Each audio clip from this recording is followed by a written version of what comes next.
नमस्कार दोस्तों, आज हम बात करने वाले हैं army CME Pune group C various post recruitment के बारे में। इसकी पूरी जानकारी दूंगा इस वीडियो में कि ये क्या है, इसमें कौन कौन से पद आए हुए हैं, कितने पद आए हुए हैं, क्या एप्लीकेशन फॉर्म को फिल करने का प्रोसीजर है, क्या एप्लीकेशन फॉर्म की फ़ीस है। चलिए आगे बढ़ते हैं। इम्पॉर्टेंट डेट्स जान लीजिए। एप्लीकेशन फॉर्म भरना शुरू हो गया है 4 फरवरी 2023 से और 4 मार्च तक यानी 1 महीने के भीतर आपको ये फॉर्म भर देना है। 4 मार्च तक पूरी कंप्लीशन कर देनी है आपको फॉर्म की, यही लास्ट डेट है। एग्ज़ाम डेट शेड्यूल के अनुसार बताया जाएगा, अभी रिलीज किया जाएगा और एग्ज़ाम के पहले आपका एडमिट कार्ड अवेलेबल हो जाएगा। इसके बाद देखते हैं एप्लीकेशन फ़ीस। एप्लीकेशन फ़ीस ये सबसे अच्छी बात है कि चाहे वो जनरल कैंडिडेट हो, चाहे वो EWS हो या फिर SC ST कोई भी हो कैटेगरी, सबके लिए एप्लीकेशन फ़ीस 0 रखी गई है। ठीक, तो किसी भी कैटेगरी के किसी भी स्टूडेंट के लिए कोई भी एप्लीकेशन फ़ीस नहीं है। तो चलिए जानते हैं एज लिमिट के बारे में। एज लिमिट 4 मार्च तक मिनिमम एज होनी चाहिए 18 साल और मैक्सिमम एज 25 साल। ठीक, और ड्राइवर पोस्ट के लिए स्पेशल है कि 30 साल मैक्सिमम एज हो सकती है।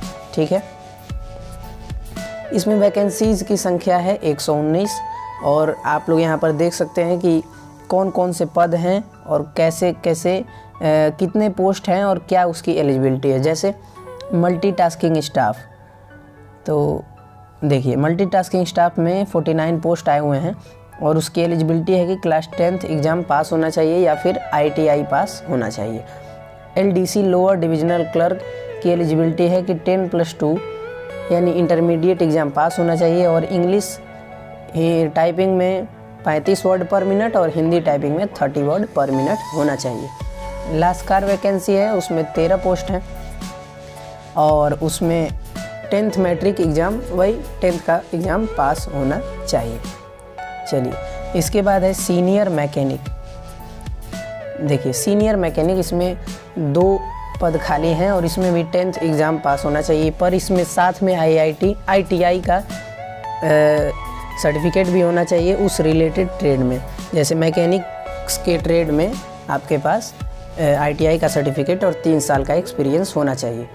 इसके बाद देखते हैं मशीन माइंडर लिथो, ये भी एक पद है, उसमें 10th का एक्सपीरियंस चाहिए, 10th का सर्टिफिकेट चाहिए और 1 साल का इस काम में आपको एक्सपीरियंस चाहिए। लेबोरेटरी असिस्टेंट में 3 पद खाली हैं और ये यहाँ पर देख लीजिए। जैसे मैकेनिक्स और स्ट्रक्चरल लाइब्रेरी के लिए BSc विथ क्लास 12th में फिजिक्स केमिस्ट्री मैथ होना चाहिए, यानी BSc ग्रेजुएशन BSc होना चाहिए और 12th से फिजिक्स केमिस्ट्री मैथ से कैंडिडेट पास होना चाहिए। और एक और है laboratory assistant for applied science school के लिए, तो उसमें क्लास 12th साइंस के साथ होना चाहिए। ठीक, उसके बाद स्टोर कीपर, ये एक वैकेंसी है, उसमें 2 पद खाली हैं, तो इसमें 12वीं का एग्ज़ाम पास होना चाहिए और 1 साल का एक्सपीरियंस होना चाहिए इस रिलेटेड ट्रेड में। इसके बाद सिविलियन मोटर ड्राइवर, इसी में मैंने बताया था कि 30 साल तक मैक्सिमम एज है और इसमें टोटल खाली पदों की संख्या है 3 और 10th एग्ज़ाम पास होना चाहिए, सिविल ड्राइविंग लाइसेंस भी होना चाहिए। ठीक, और 2 साल का एक्सपीरियंस भी होना चाहिए मोटर ड्राइवर के क्षेत्र में। लाइब्रेरी क्लर्क, इसमें 12th एग्ज़ाम पास होना चाहिए और 1 साल का एक्सपीरियंस होना चाहिए उस ट्रेड में। ये कुछ अदर पोस्ट हैं जैसे sand moulder, cook moulder, carpenter और machinist, wood working, painter, engine artificer, storeman technical और लेबोरेटरी अटेंडेंट। तो इसमें आपको 10th एग्ज़ाम पास होना चाहिए और 1 साल का एक्सपीरियंस होना चाहिए। ठीक, इसके बाद आता है फिटर जनरल मैकेनिक, इसमें 6 पद खाली हैं, उसमें 10th एग्ज़ाम पास होना चाहिए और ITI का सर्टिफिकेट होना चाहिए फिटर में। ऐसे इलेक्ट्रीशियन वाला ट्रेड में ITI पास होना चाहिए विथ 10th। ऐसे ही ब्लैक स्मिथ का, ऐसे ही इन तीनों का होना चाहिए क्लास 10th के साथ ITI एग्ज़ाम उस रिलेटेड ट्रेड में। इसके बाद आते हैं अकाउंटेंट, तो इसमें आपको BCom मांग रहा है, इसमें BCom वालों के लिए है ये अकाउंटेंट, एक ही पद इसमें है, 1 साल का एक्सपीरियंस होना चाहिए। इसके सिलेबस की बात कर लेते हैं, तो इसका सिलेबस आप यहाँ से स्क्रीनशॉट ले लीजिएगा। मैं इसको जूम करके दिखाता हूँ। देखिए, जनरल इंटेलिजेंस एंड रीजनिंग में मुख्य बता देता हूँ कि क्या क्या है। ठीक, तो 2 घंटे का आपको ये पेपर रहेगा और जनरल इंटेलिजेंस एंड रीजनिंग, आप जानते हैं रीजनिंग के क्वेश्चंस पूछेंगे। फिर पार्ट सेकंड में है न्यूमेरिकल एप्टीट्यूड, मैथमेटिक्स। ये देखिए, ये सारी चीज़ें दी हुई हैं, ratio, proportion, averages, interest, time and distance, ratio and time, time and work, ये सब आप लोग फेमिलियर होंगे इन सब सिलेबस से, इसके वो क्या बोला जाता है, चैप्टर्स से। तो आप लोग इसे ध्यान से देख लीजिए। इसके बाद आते हैं पार्ट 3 में जनरल इंग्लिश आपको पूछेगा। तो इंग्लिश बेसिक नॉलेज होनी चाहिए, सिनोनिम, एंटोनिम। आप जानते हैं कैसे कैसे क्वेश्चंस कंपटीशन में पूछे जाते हैं। तो कुछ एसएससी के या फिर रेलवेज़ के आप प्रीवियस ईयर पेपर भी उठा करके उसकी मदद ले सकते हैं। पार्ट 4 है जनरल अवेयरनेस, मोस्ट इम्पॉर्टेंट, क्योंकि यहीं से सबसे ज़्यादा बच्चों का रिजेक्शन होता है, क्योंकि ये बच्चे सीरियसली नहीं लेते हैं।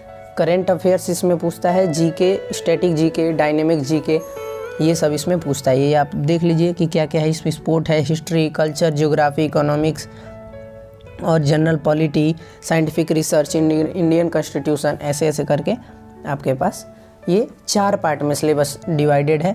सबसे पहला जनरल इंटेलिजेंस एंड रीजनिंग, दूसरा मैथमेटिक्स यानी न्यूमेरिकल एप्टीट्यूड, तीसरा जनरल इंग्लिश और चौथा जनरल अवेयरनेस।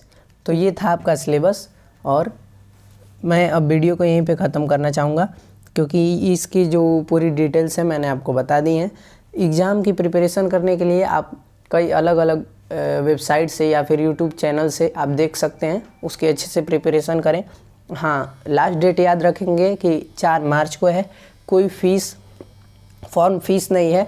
तो ये थी हमारी वीडियो के बारे में, और वीडियो देखने के लिए आप सभी का धन्यवाद। अगर वीडियो पसंद आई हो तो चैनल को सब्सक्राइब कर दीजिएगा, वीडियो को लाइक करिए, कोई सजेशन हो तो कमेंट करिए और अपने दोस्तों में शेयर कर दीजिएगा।